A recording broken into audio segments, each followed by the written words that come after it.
Suppliers changed to meet these incentives. No central planner decided to build a British garden centre. Hayek described these suppliers operating in markets as an extended order emerging spontaneously.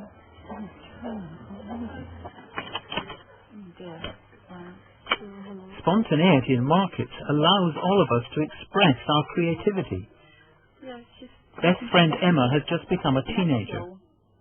But not too bright lipstick. But, who knows what unspoken ideas drive her decisions? I've got like the neutral colours.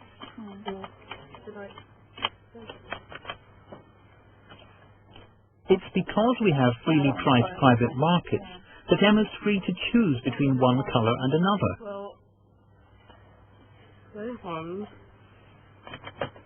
Price is up, isn't it? 185. 179 those are. 179. What do you think then? Do you want to buy it? Yeah. Yeah? Yeah, I think I will. Have you got one of those pink ones?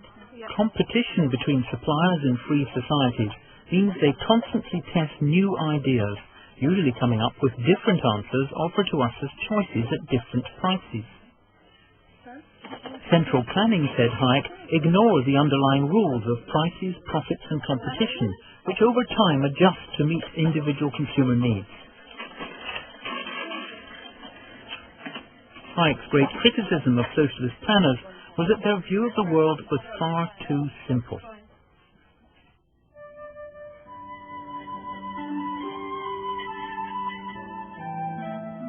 Who were they, he would ask, to claim they knew anything about our private worlds? And how could anyone anticipate the unknown outcomes of our actions, when even we don't know those?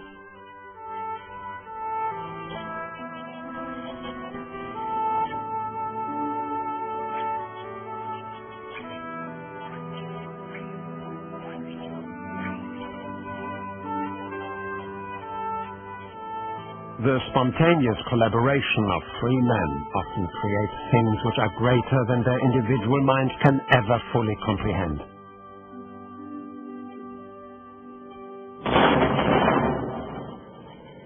In war, freedoms are lost to the national need. In a great irony, the London School of Economics, with Hayek, was evacuated in 1940 to Cambridge. This morning. I don't mean to suggest that I hardly know anybody in Cambridge at all. Well, except you, and I thought that if anybody might be able to help me in the matter, you might be in a better position to do so than almost anybody else. Keynes, a gentleman, offered Hayek privileges at King's College, but the ideas of those surrounding Keynes were an anathema to Hayek. From their ivory towers, a centralized plan was being forged. By retaining control of industry after the war, profits would be used to extend the work of the state into other parts of the economy. Central planning was going to produce a better life for all. Ignored and in near despair, Hayek turned to his only weapon, his pen. He wrote a book, his only one for a popular audience, a broadside describing a step-by-step process through which central planning could lead to disaster.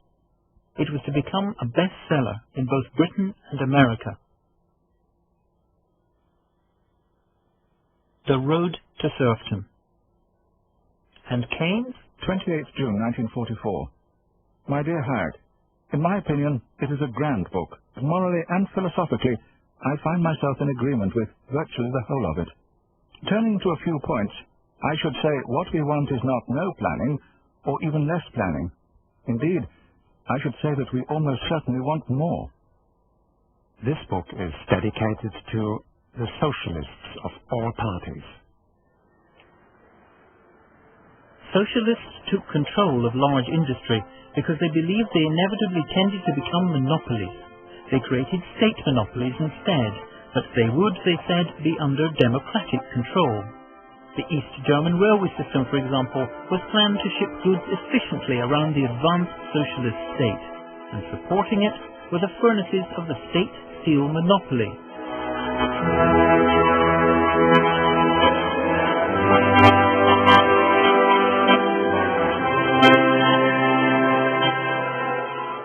Hayek said such grand plans were bound to go wrong.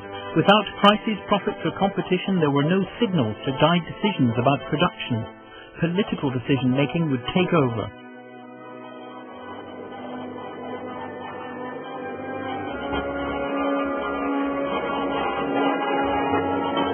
In East Germany, each plant manager defended his interests. When the foundries were evaluated in 1990, there were found to be more than 380 of them, many producing next to nothing. Hayek pointed out that the reaction would not be to drop the plan, but to rework it.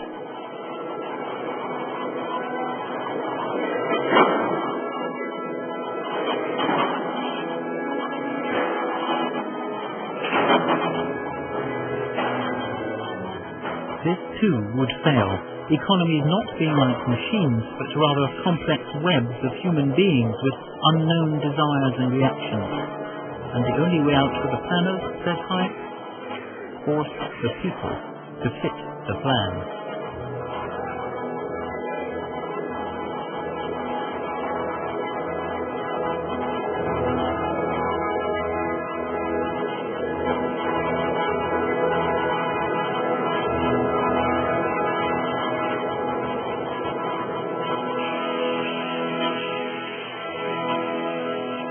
The plan would be dressed up to offer new social objectives, which sounded palatable and which no one could reasonably reject.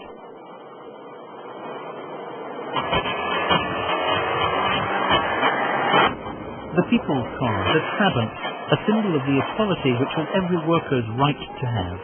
Burnt Trabi is a collector's piece today. The objective of the new plan, social solidarity in which the collective good was placed above private desires. It extended to everything one had, or rather was allowed to have.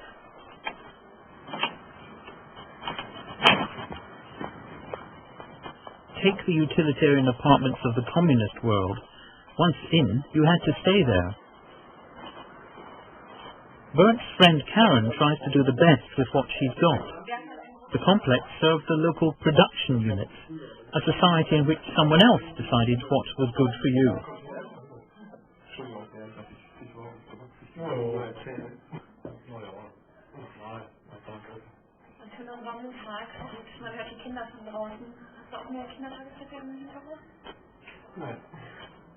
State schools, shops and entertainment. With everything controlled, money became tokens, taking with it any freedom of choice, except to choose not to work too hard and try to forget the oppressive atmosphere.